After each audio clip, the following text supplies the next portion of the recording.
Okay. Hi everyone, I hope you're having a fine day. I'm gonna jump straight to the point here. Ultra Greatswords are viable. You can play competitively with them, you can kill the best players with it on their best setup. It does require more effort to kill, and you do have to play differently, but at the end of this tutorial you'll realize that some Ultras are surprisingly quite good when played right. Okay, so what build should you use to play Ultra Greatswords? Well, you can play any build really. The big deal is that you'll get hard countered by shields if you're using a physical Ultra. So it's best to go for infusions, Dark and Chaos being the best option. I'll leave you a few builds in the description which you can play around with when making your own. It should also be noted that you need at least 40.01 Poise to hyper armor through a two-handed spear or a two-handed curved sword with a rolling or running attack. So you're basically aiming for 40 poise when you're making your build. So quick disclaimer here, I played on Xbox, PS4 and PS4 Pro. I've never played Dark Souls on PC yet. I know for a fact that frames per second are a big deal. Some of you PC players out there will have to see for yourself if it's too easy to reaction roll all the mix-ups this weapon has to offer. But for consoles, I can tell you that it's hard enough to reaction roll everything to the point where you can compete with the best players with an Ultra Greatsword. So what makes Ultra Greatswords viable? It's only one attack really, and not all Ultras have it. It's the poke after a rolling attack. While the poke on its own can easily be dodged, you have to commit to a prediction roll to evade the attack.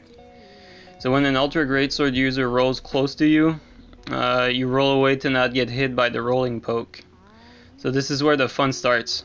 Staggered R1s after a roll will clip someone prediction rolling the poke. So it becomes a mix-up.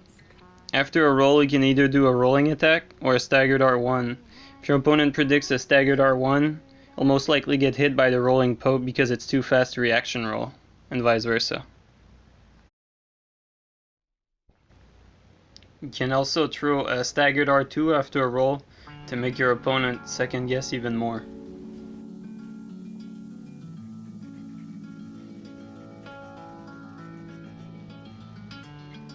This mix-up after a roll is the only reliable way to roll catch a good player at 60 frames per second.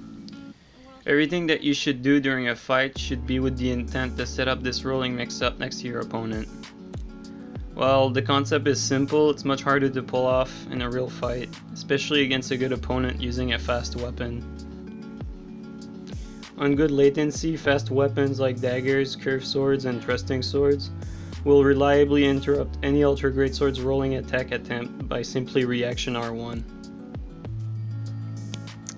For any weapon that isn't fast enough to reliably interrupt a rolling poke on reaction, the Ultra user can simply space an offensive roll to start the mix-up once your opponent has respected you at close range. Here is where we get into the mind games. To set up a roll next to your opponent, you need to not get attacked as soon as you enter your enemy's range. You can make your opponent respect your hyper armor by pressuring them. Even if it's fairly easy to dodge all of the other Ultra Greatsword attack, the aggression is needed to make your opponent play your Ultra game. Also, in the process of applying pressure, if your opponent is impatient or too cocky, you might get some nice juicy hits, and you might catch them sleeping.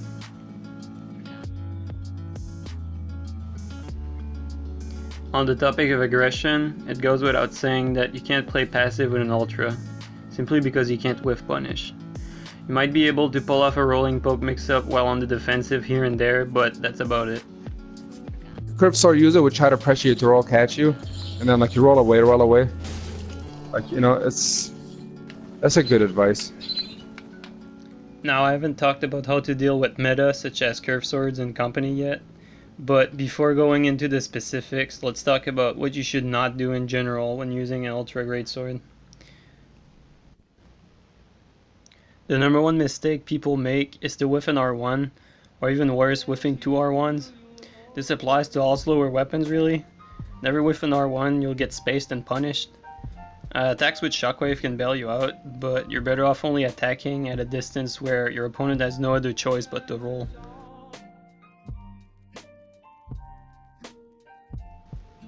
Another mistake is to not apply enough pressure to where the enemy player won't think twice before spamming R1 as soon as you enter his active range. Running attacks are your best option for that matter, as they cover a large distance and will alterate smaller weapons, while setting you up at close range for your next attack. A good follow-up is an R2, where you can mix up the timing. Although these same running attacks are also unsafe, meaning that your opponent can maneuver around them without rolling to get a guaranteed backstab. You'll need to make sure that your running attack will land within your opponent's hitbox. However, don't be scared to throw them out. The backstab, don't think too much of it, unless the guy is really, you know, in top shape, thinking well and everything, and which everybody is not like that. I don't love you anymore. Since when?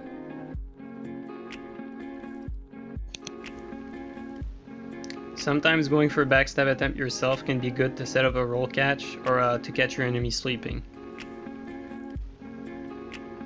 Now, how do you deal with curved swords, straight swords, and such? The pressure game is basically the same, you just can't afford to let yourself get spaced.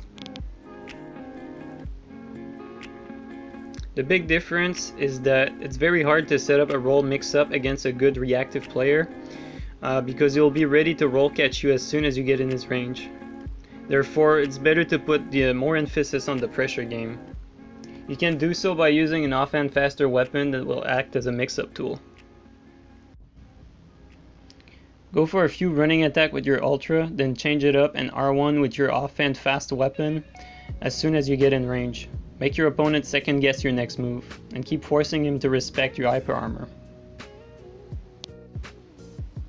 Some good fast offhand weapons can be daggers, fist weapons, thrusting swords, small axes, straight sword, and even clubs.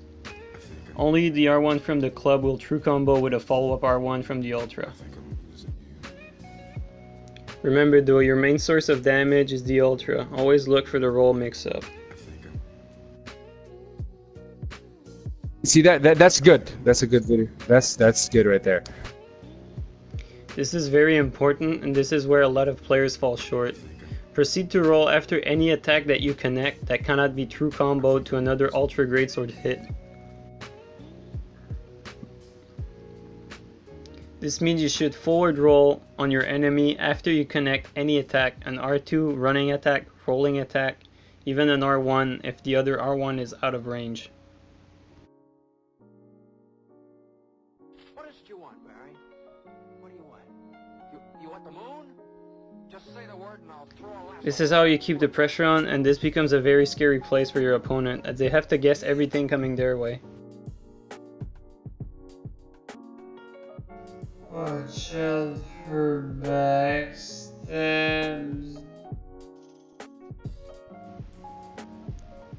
This is where a lot of good players would start raising their eyebrow, but wait until you see what's coming.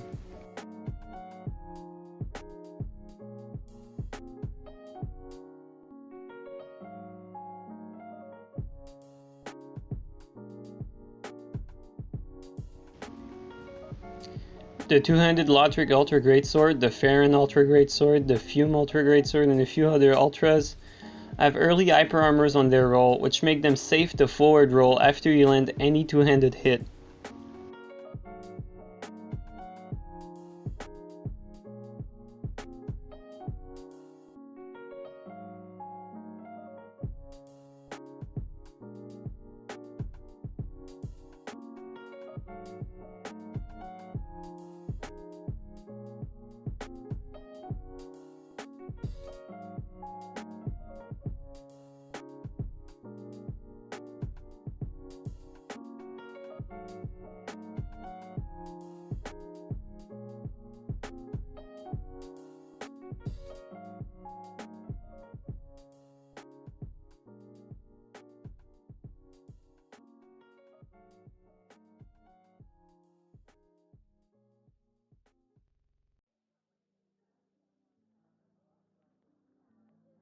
I think that's a good way to do it. Like let's say okay, I'm gonna R1, right?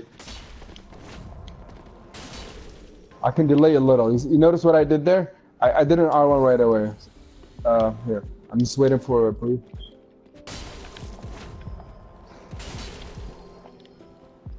You see what I'm saying? This is a good one too. Oh shoot, this is. Let me see. Please, please, I have one. Please. Oh, good. It's not leveled. It's not optimized, but it's not infused. All right, go.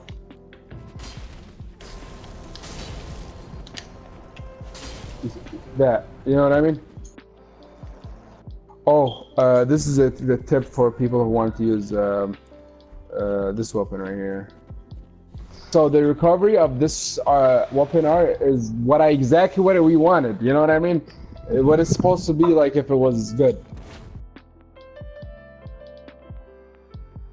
You see that? Now I'm gonna use a fume. I think I have a fume. It doesn't have the same recovery, and it's the same open art.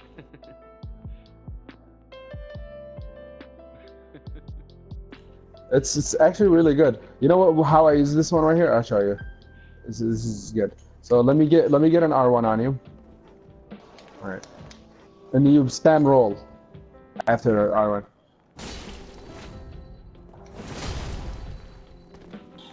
You see that? Oh, this one is really good. This one's really good. Okay, so you just roll spam. Okay, behind you.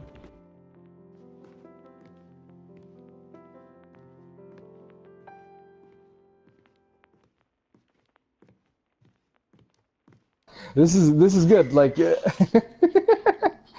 it's actually really good. If you get a hit, unless you don't, if you roll behind, if I roll behind you, if you roll behind me, you're good. I'm gonna be cornered, right? When I'm cornered, you have three options. Like you have multiple options. You can R1, which is okay, but that's not the best option, right? Right? Or you can R2. Like it's safe, but me, I already expect it. That's why. You can do the roll mix up, yeah. Do the roll mix up. See, I've matched roll, or that right there. So do stomp, but behind you. Look, stomp the other side because I'm expected to roll the other side. Like, trick me. You know what I mean? I did that before to one person. All right, stomp. Like, you know what I mean? Like there's a lot of things you can do. All right, let's do the combos. Let's show them the combos. You have to show that footage. So do running attack, and then R2. There we go. Good. All right, now rolling attack, then R2. It's supposed to hit. I don't know why, but that was supposed to hit. There we go. Okay, good. Now another thing is like guard and pressure me. Like, you know, that's good right here. This is really good. You're trying to force me to roll right now, basically. People need to know how to like charge R2s. You know it like really good, but like when you're showcasing it, you forget how to do it. Like charging R2s, I think is probably the most important thing for Ultra Greatswords. Knowing how to charge R2s.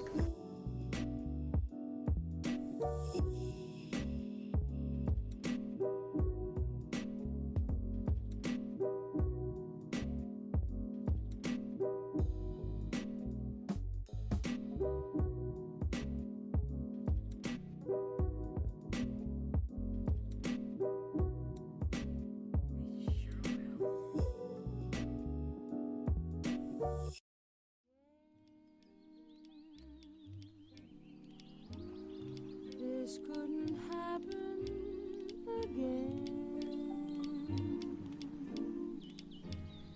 This is that one.